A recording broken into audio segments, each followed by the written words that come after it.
I had been driving for hours on a rural highway close to sunset when suddenly my car broke down. My phone had no signal and I was far out from any town.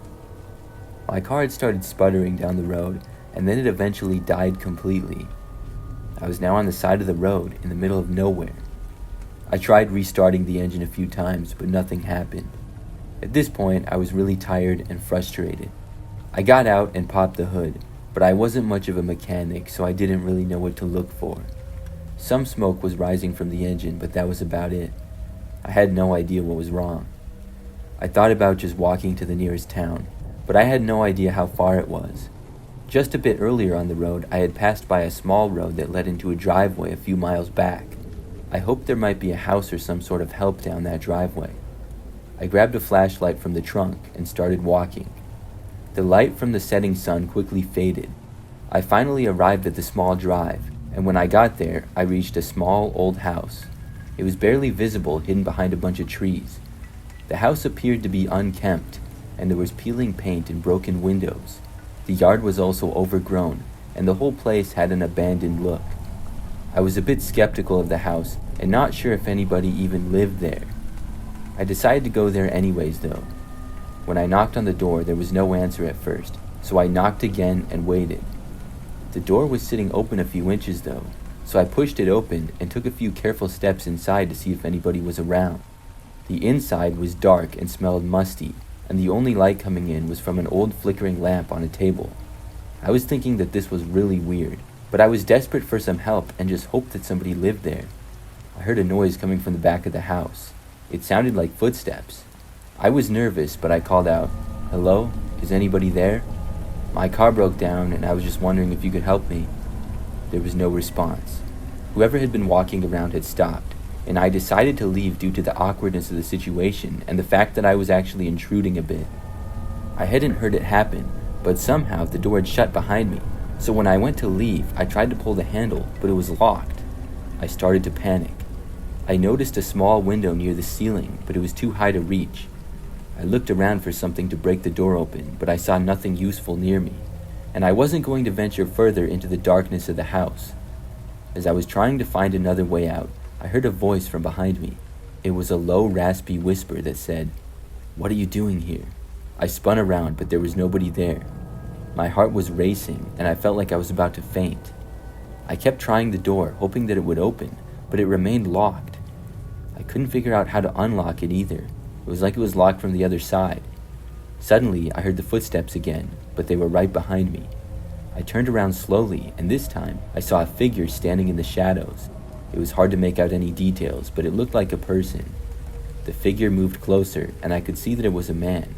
His face was obscured by a hood, though. I backed away, but he didn't seem to be in a hurry. He just stared at me, and the silence was deafening. I tried to reason with him again, saying, "I'm sorry, I just needed help with my car." Once again, no response from the guy as he just stood there. I realized I had to do something before he came any closer. Grabbing a heavy vase from the small table, I threw it at the figure, hoping to distract him. The vase shattered, and the figure hesitated for a moment before moving towards me. In a burst of adrenaline, I managed to somehow force the door open. I bolted outside, running through the overgrown yard and not stopping until I reached the road. My car was still there, but it was getting darker, and I felt completely alone. I walked back to where the car had broken down, hoping to flag down any passing car. I sat in my car with the doors locked for almost 3 hours waiting for a car to drive by on the lonely rural highway. Thankfully, the man from the house didn't follow me out to my car. When I finally saw the headlights of another car coming down the road, I got out with the flashlight and flagged them down. The driver was a nice man who offered to drive me to the next town. He dropped me off with no incident, and I finally had service there to call a tow truck and put an end to my horrible night that I was having. I realized the cabin looked sketchy, and it wasn't the greatest idea to enter it uninvited, but I was panicking about my broken down car and trying to get help before darkness came. I hope that I never have to go through anything like that again.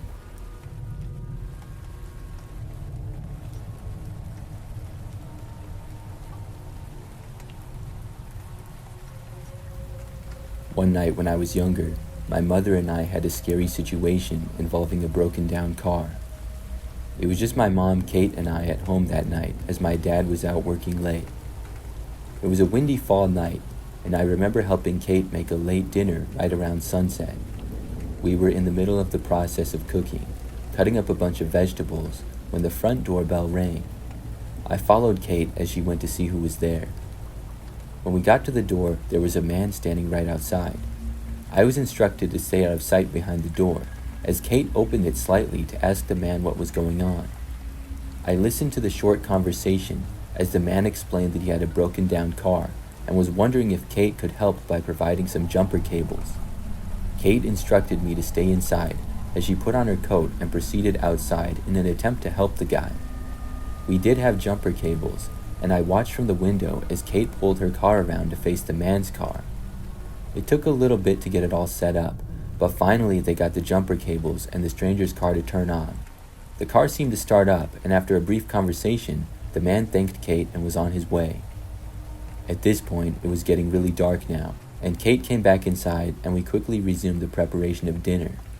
We were hoping to have it ready by the time my dad got home. I'm not exactly sure how much time had passed. I'm guessing around a half an hour later though, and the doorbell rang again. Kate was visibly frustrated at the second ringing of the doorbell, and she went to go see who was there now. Since dinner was coming along and stuff was cooking already, I stayed in the kitchen to keep it going.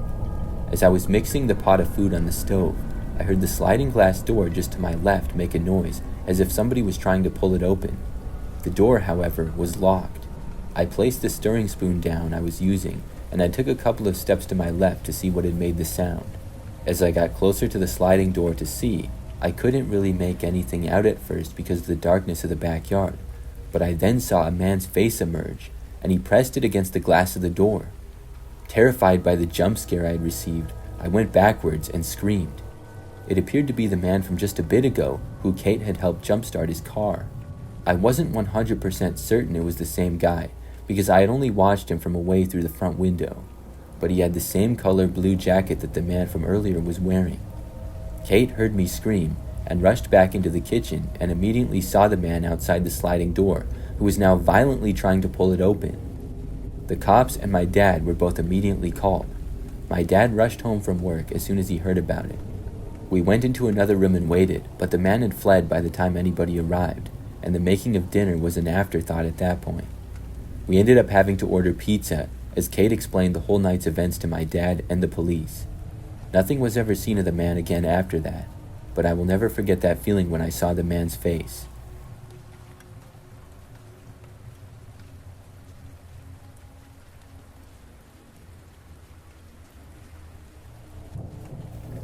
I was on my way home from a long day when my car started acting up. It had been sputtering for a while, and then without any warning, it just gave up. The engine had died, and no matter how hard I tried, it would not start again. I was stuck on a deserted stretch of road with no cell phone service. It was late, maybe around 11 p.m., and the only light came from the moon and the occasional passing vehicle. Other than that, it was pretty dark out. I got out and I tried to flag somebody down, but the cars that did pass didn't even slow down for me. After a couple more failed attempts of trying to flag down a car, I decided my best bet was to try hitchhiking to the nearest town. I was about 15 miles away, and I figured that somebody might be willing to help me out. I started walking, and after a while, a car finally pulled up beside me. It was a beat-up old sedan, and the driver was a middle-aged man with a scruffy beard. I was hesitant but desperate, so I explained my situation and asked if he could give me a ride to town. He said he was heading that way and that I could come along with. I got in and we started driving. At first, we started talking and having friendly conversation. The man asked me about my car and I told him what had happened. He talked about his own car troubles and how he knew a good mechanic in the town. It seemed normal enough, but something about him made me uneasy for some reason. Maybe it was the way he kept glancing at me in the rearview mirror, or the fact that he didn't seem to be driving the most direct route. As we drove, the conversation shifted to more personal topics. He asked me about my family, my plans, and then started asking me more probing questions about where I was going and why I was alone. I answered as vaguely as I could, and he seemed to be fishing for information. Then, about halfway through the ride, the man suddenly turned onto a smaller road.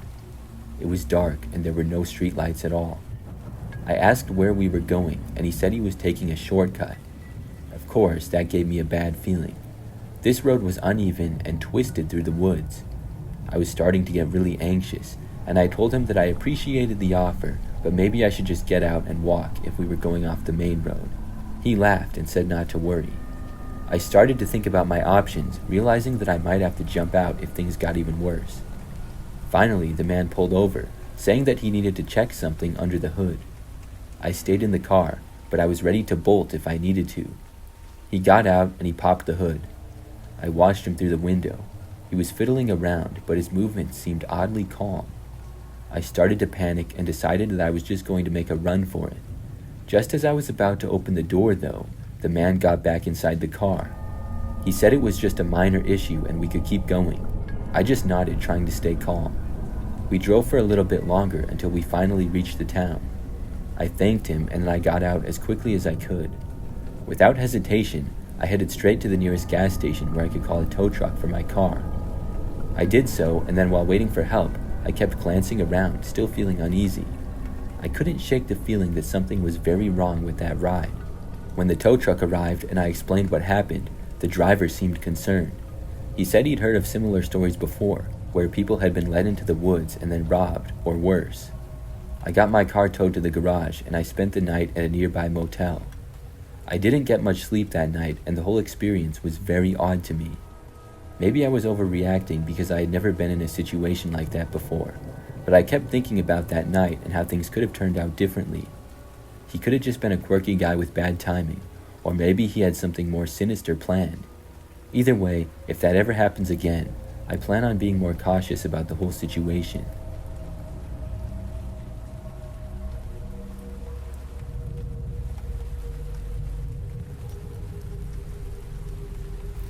One cold evening, just before dusk, I was driving home from work on a quiet stretch of country road. My car was in good shape, but the road that I was on was very poorly lit and was not traveled very much by most people. That's when I noticed the headlights of a car ahead stopped on the side of the road. As I approached, I saw that the car had its hazard lights blinking. From the looks of it, it had been there for a while, so I pulled over to make sure everything was okay and to see if they needed any help. A man was standing next to the car, pacing back and forth. When I rolled down my window, he came up to me.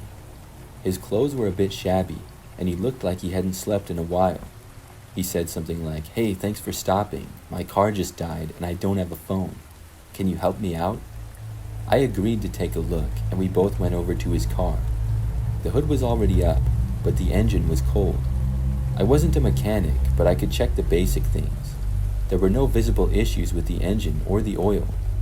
The man seemed anxious, glancing around the darkening woods that bordered the road. I told him that I could call for a tow truck as I reached for my phone, but he told me not to bother and that he already had called one and it was on its way. I told the man I could keep him company and made some small talk about if he lived nearby or was from the area. The only thing he really gave me was that he didn't live too far away. He wasn't really in the mood for small talk, and I didn't really blame him as it seemed like he was having a bad day with the whole car issues. I turned back towards my car to grab a flashlight, Windex, and the roll of paper towels I kept in my car. I figured as long as I was waiting with this guy and he was not in the mood to talk, I may as well go ahead and clean my windshield. I grabbed the items from the trunk of my car and came around to the front of my car to discover that the man was now gone. I walked over to his car to see if he had decided to lie down inside or something, but he was nowhere to be seen. I couldn't believe it. He had just vanished. Shining my flashlight around the side of the road and into the woods nearby, I saw nothing, no trace of the man who had just been there. I got back into my car, uneasy about what had just happened. The car remained on the side of the road, empty and abandoned. I called the tow service, telling them about the situation, and they assured me they would send someone out as soon as possible. As I drove home, I couldn't shake the feeling of discomfort. It didn't make sense why he would leave his car like that, especially when it was so close to being fixed. A few days later, I heard on the local news about a missing person report of a man who matched the description of the one I had been trying to help.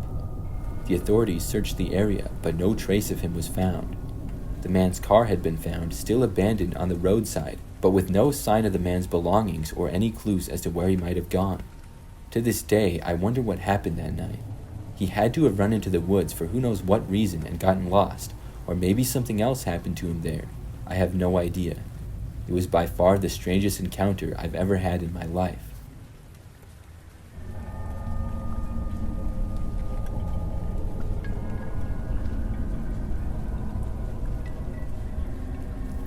I was driving home late one night, taking the back roads to avoid the interstate traffic.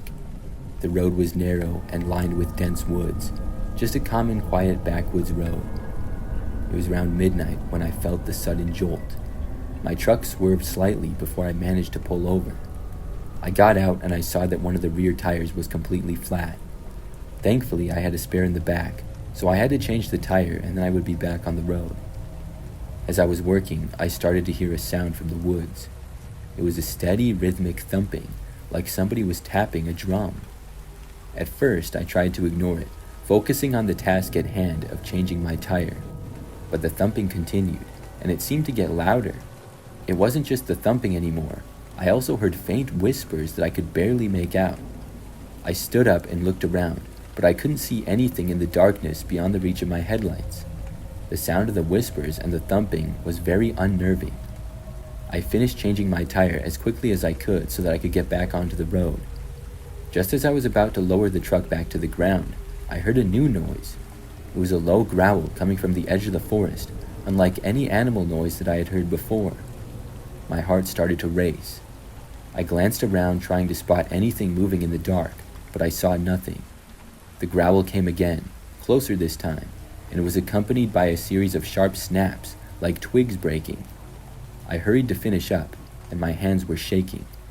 The growling and the snapping sounds seemed to be getting closer. I was terrified now, and I didn't want to stay there any longer. As I packed up my tools and prepared to get back in the truck, the growl stopped abruptly and was replaced by deafening silence. The whispers had also stopped. I was just about to get into the truck when I saw something out of the corner of my eye.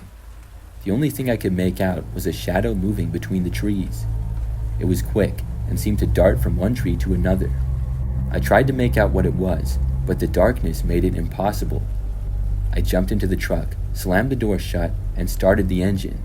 My hands were trembling as I put the truck in gear and drove away, speeding out of there trying to get away from whatever was back there. I was able to make it home, but I still think about that and wonder what exactly happened and what those noises were.